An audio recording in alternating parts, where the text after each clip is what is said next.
ก็จับไก่ต้มเสร็จแล้วเนาะเจ้าเลี้ยงไก่อยู่ป่เลี้ยงช่องโตยามเมื่อคืนมันนอนอยู่ใช่ไหมนอนเทิงเฮือนโอ้นอนน้ำคนเลยนอนในชานนี่เต็มอยู่ในเกิบไก่นอนอยู่เทิงเนาะ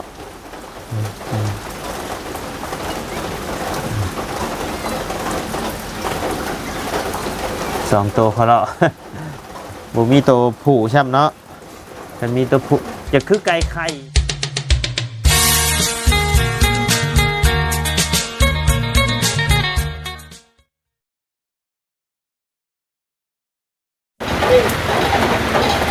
เนาะพี่น้องเลยเปิดคลิปเปิดภาพมาตอนนี้ก็อยู่บ้านน้องหัวเพื่อนเนาะพี่น้องเลยสื่อนี่เอิ้นยากพี่น้องเลยจักหัวจักยังแหละเปลี่ยนชื่อบ่ได้บ่เนาะ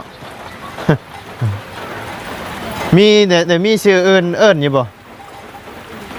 บ่มี บ่ได้เปลี่ยนชื่อเนาะชื่อยิ้ม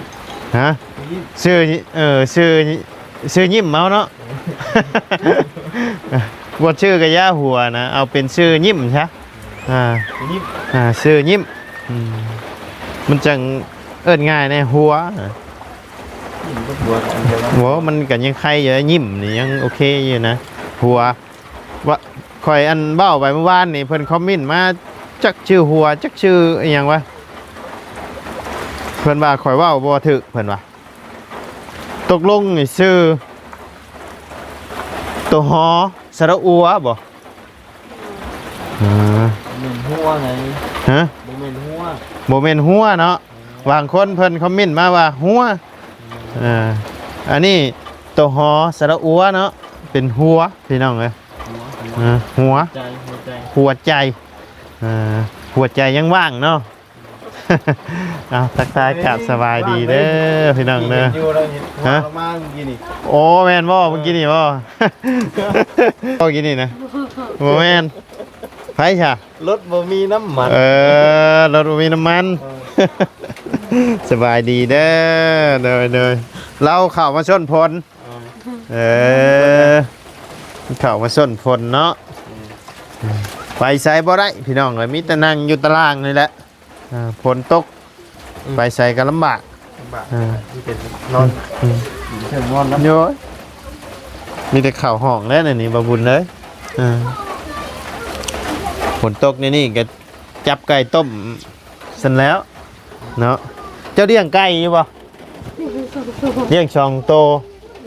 ยามเมื่อคืนมันนอนอยู่ใช่ไหมนอนเทิงเฮือนโอ้นอนน้ำคนเลยนอนในชานนี่คนพักแล้วคือบ่เฮ็ดคอกให้เพิ่นบ่นอนเฮ็ดคอกบ่นี่นะบ่เฮ็ดแบบใหญ่ๆมุงอยู่ข้างนอกไงจะเฮ็ดเป็นบ่คันเจ้าเฮ็ดเป็นชิมีผู้ใหญ่เพิ่นซื้อไก่ให้เจ้าเอาบ่เอาเฮ็ดข้อไก่เด้อฮะเฮ็ดเป็นอยู่บ่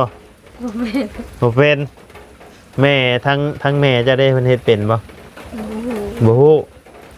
มีไม้มีหยังอยู่บ่ไม้อันนี้เอาเฮ็ดไร่บ่ไม้นี่เฮ็ดข้อไก่นะไว้ให้ไก่อยู่ไก่เซาเพราะว่ามีทางอ้ายเพิ่นโทรมาหาทั้งบ่ไล่อยู่ถามน้องเพิ่นเด้อว่าน้องเพิ่นอยากเลี้ยงไก่บ่ว่าสิหาอาชีพให้เพิ่นว่าอาชีพให้เลี้ยงไก่อยากเลี้ยงอยู่เนาะเป็นแบ่เป็นอย่างนี้เลี้ยงอยู่บ่มีเจ้ามีอยู่บ่บ่มีเนาะเอ้าไก่นี่มันไม่ได้เป็นไก่ดาดได้นี่เนาะมันเป็นไก่พันธุ์ไก่ไข่บ่แม่นบ่ไก่คนในลายยึงๆเนี่ยนี่พี่น้อง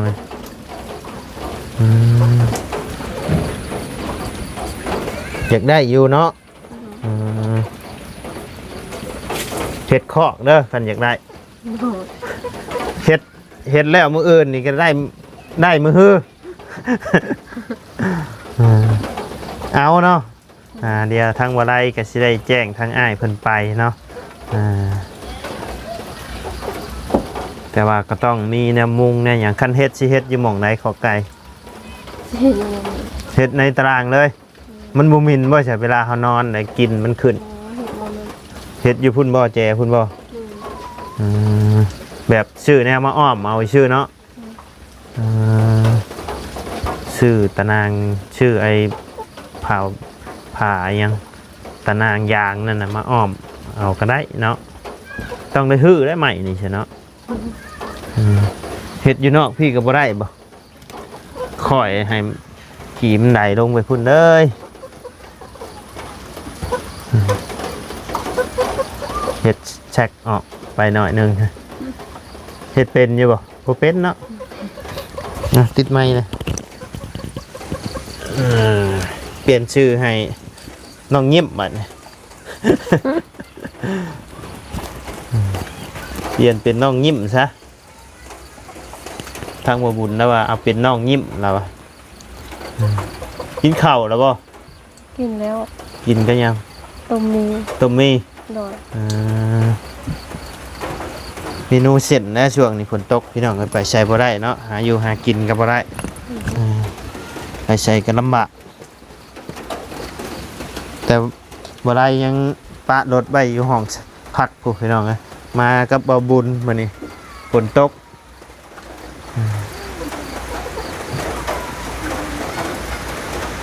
บ่ได้มีตัวผู้ว่าสกายนี่นะมีแต่ตัวแม่สองตัวนี่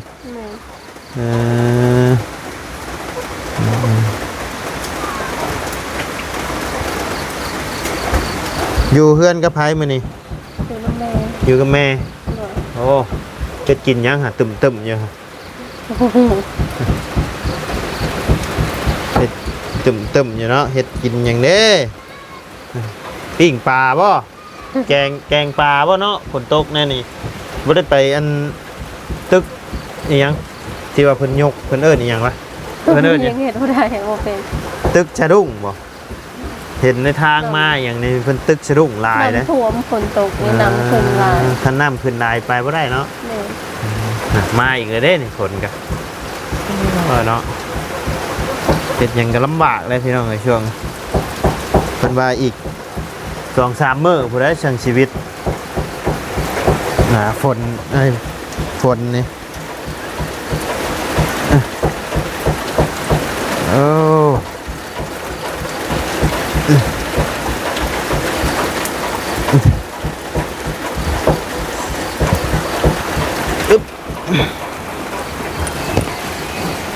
คือจังว่าเห็นทั้งบาบุญเพิ่นมาแจ้งข่าวดีบ่โดยมีเงินสมทบมาอีกแล้วเนาะเท่าไรบาบุญเพิ่นมาแจ้งเนี่ย10 ล้าน10 ล้าน10 ล้านรวมกันตอนนี้ก็เรามาแจ้งก่อนนะนั่นจักล้านล้านสาม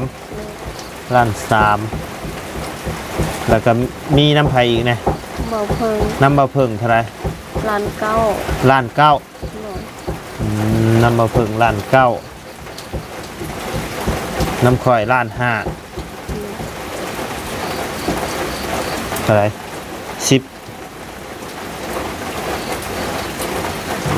เพิ่งกันนะ11 12 13 14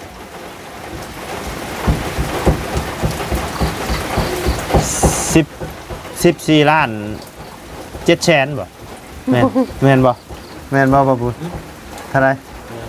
เงินในสมทบได้ฮอดเท่าไรละน้ำบ่เพิ่งล้านเก้าเนาะล้านเก้าแล้วก็น้ำบ่บุญรอบก่อนนะล้านสามเนาะเป็น2 ล้าน 8แม่นบ่เป็น3เนาะ3 ล้าน 8ถืออยู่บ่ล่ะอะไรโมเมนต์เลยเนาะโอ้ยเป็น3 ล้าน 2โมเมนต์3 ล้าน 8 3 ล้าน 2มาใส่ล้าน 5ก็เป็น4เป็น4 ล้าน 7 14 ล้าน 7 แสนแม่นบ่ฮะแม่นอยู่บ่บ่ฮู้เจ้าบ่ได้ไล่ไว้บ่ซะ พอ บ่บุญเพิ่นเด้อต้องใช้เครื่องคิดเลขได้ใช่เบิ่งเขาคิดว่าต้อง17น่ะบ่แม่น14 ล้าน 7 แสน10 ล้านเนาะบ่บุญเพิ่นมาแจ้งมื้อนี้เนาะ พอ 10 บวก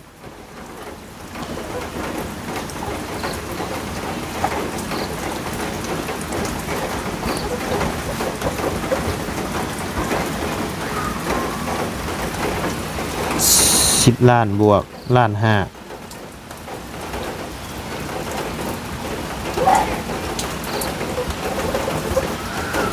เอาเขาบวกได้ไหนเฮ้ย โอ้ยสมองนี่กันเนาะ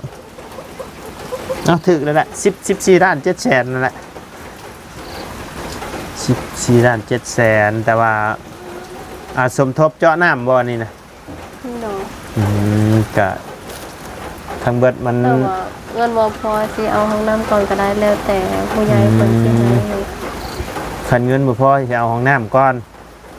ห้องน้ำแล้วปีนลงไปตักอันน้ำอยู่หนองเพื่อได้มาใช้เนาะแต่หลักๆก็น้ำและสำคัญเนาะเราต้องกินต้องใส่พี่น้องน้ำสำคัญที่สุดแหละคันได้น้ำแล้วก็สั่งมาห้องน้ำพี่น้องห้องน้ำนี่เอาเสาไม้แล้วพากระจาดอ้อมเอาก็ได้อยู่ดอก เนาะ โดย ฉันได้น้ำนี่โอ้ดีใจแล้วเนาะสว่างแบบบริเป็นตักน้ำอยู่ไกลเลยพี่น้องคือฝนตกในนี่ก็สบายเจ้าอีกแบบนึงแต่ลำบากแบบนึงลำบากเปื้อนอยู่นะแต่ว่าบริเป็นตักน้ำนี่ก็โต้งไว้กินคือกันได้นี่เนาะ โดย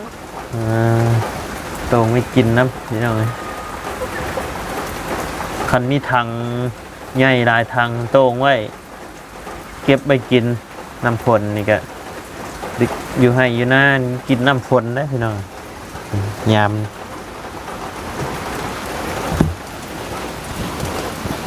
เนาะกะดีอกดีใจน้ำเนาะกะความฝันใกล้สิเป็นจริงแล้วอดใจรอกะหวังว่าสิมีเข้ามาเรื่อยๆเนาะกะคงสิบ่นานเกินรอหรอกกะมีมาเรื่อยๆแต่ได้ทางบ่บุญกะมาแจ้งแล้วกะ10 ปลายล้านแต่ก็ยังเหลืออยู่ประมาณทั้งเบิดมันเท่าไหร่นะ19ว่าจะว่าหรือว่า20มันยังบ่ฮู้เพราะว่าบ่เคย อ๋อแต่ว่าเจ้าถามเพิ่นนี่เพิ่นทาง19บ่เพิ่นเจาะ แม่น คือเพิ่นมีไหลมีหยังให้ครบเรียบร้อยบ่ แม่นเพราะว่า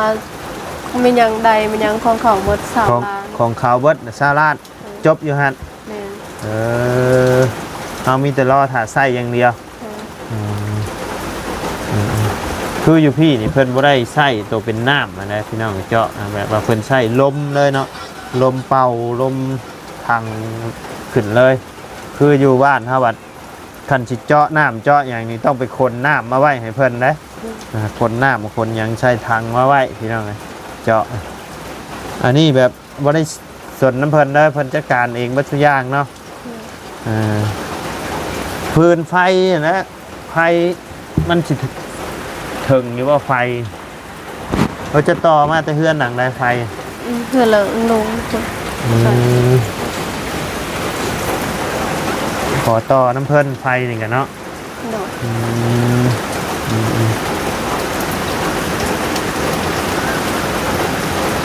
20 ล้านครบเรียบร้อยเนาะแต่กันอยู่กันทื่อบ้านกันอยู่ทางบ้านค่อยนี่20 ล้านนี่เจาะได้หลายอันเติบได้เนาะบ่าวบุญเนาะเจาะได้หลายเจ้าเติบได้นี่ที่ว่าแล้วอยู่พี่มันต้องเจาะเลิกอะไรรอได้จังไรพี่น้องคันบ่เลิกนี่ ทางลุงเฮิมเพิ่นว่าน้ำมันอยากมีกลิ่นอยู่ทางนี้เนาะต้องเจาะลงให้บิดเลยพี่น้องน้ำมันอยากมีกลิ่นคันเอาเจาะบ่เลิกบ่หยังเอามีแต่ว่าคันอยากได้ไก่เด้อคันอยากได้ไก่เลี้ยงมีอยู่บ่ไม่สิเฮ็ดข้อคงข้อไก่ สิไปตัดเอาอยู่ป่า ไปตัดเอาอยู่ป่าไปตัดมาเด้อมาเฮ็ดข้อไก่เดี๋ยวสิได้แจ้งบอกทางอ้ายเพิ่นเนาะอ้ายเพิ่นให้มาถามคันเจ้าสิเลี้ยงและเพิ่นสิซื้อให้เพิ่นนะจักสิจักโตแล้วเขาก็ยังบ่ฮู้แต่ว่าเพิ่นว่าเพิ่นสิซื้อให้แบบคือเฮือนน้องพรนั่นแหละพี่น้องเนี่ยเพิ่นนะเพิ่นสิซื้อให้เลี้ยงอยากให้มีพอได้แต่ว่ายามจำเป็นพอได้จับไปขายเนาะเลี้ยงหลายๆออกแม่แพร่ลูกแล้วก็จับไปขายยามเฮาขาดเคินเนาะเป็ดนี่บ่ได้แม่นของเจ้าบ่ใช่ของเพิ่นเนาะไปตัดไก่ว่าตัดใหม่ไก่อยู่คู่เพิ่นแล้วเนาะไม้นี่เป็นไม้บงไม้ไผ่นี่บ่คันเฮ็ดได้เฮ็ดอยู่ข้างนอกโอเคบ่ให้มันบ่ให้กินในเวลาฝนตกนี่น่ะมันสิมีกลิ่นขึ้นไปหาเฮายามเฮานอนเด้มันสิมีกลิ่นย่าบ่มินเจ้าเองหั่นแหละ ได้เบิ่งคลิปของน้องพรอยู่บ่เฮ็ดคือในเฮือนน้องพรน่ะคันเฮามีไม้อันนั้นลายก็เฮาเอามาซับๆแล้วก็แอมพาเป็นพากระจาดเลยคักคือกันนั่นน่ะก็มีทั้งอ้ายเพิ่นซื้อไก่ให้เลี้ยงคือกันนั่นน่ะบ่จักแบ่บ่จักหยังอ่ะนะเคยเลี้ยงอยู่บ่แบ่บ่เคย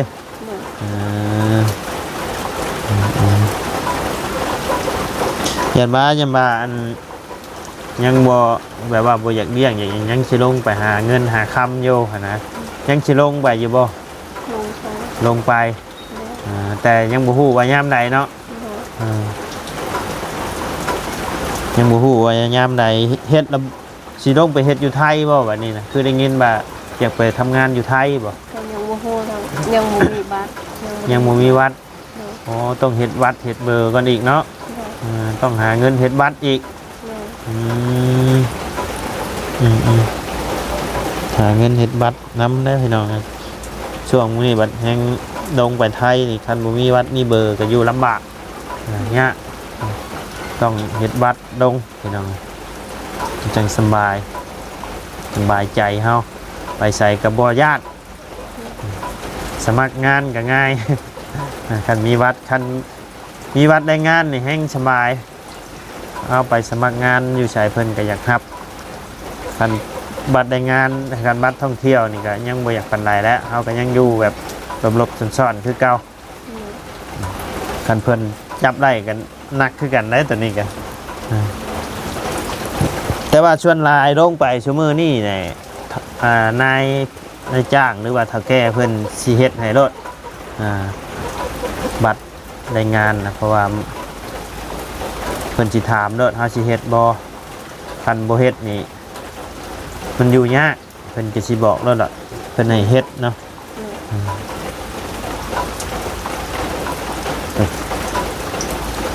คือสิล้นอยู่ดอกเพื่อสิได้ลงกันเนาะยังอีกครึ่งอยู่ดอกพี่น้องมีแต่ว่าฝนเช้าตกฝนมื้อใดฝนบ่ตกบ่ดินเนาะไปตัดเอาไม้มาเฮ็ดหรือว่าคือว่าได้หนองทรายเจ้ากันยังน้อยๆเนาะ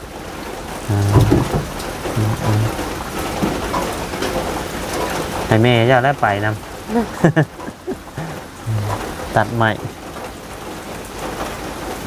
ตัดสำขาสำหยังมาเฮ็ดหลักมันเลยเฮ็ดอยู่เนาะพอแล้วเขาว่ามันจังคักขอบไก่บ่ให้มันอยู่ในเฮือนไก่ยามเมื่อคืนขึ้นนอนอยู่เทิงพุติ แต่พ่อก็ขึ้นไปเมื่อน่ะอยู่แจนี่ เห็นอยู่เต็มอยู่ในเกิบ ไก่นอนอยู่เทิงเนาะ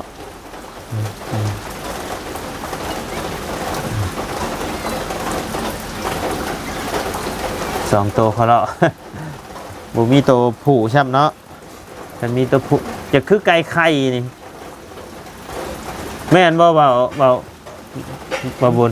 จะว่าไก่ไข่บ่เดี๋ยวคืออยู่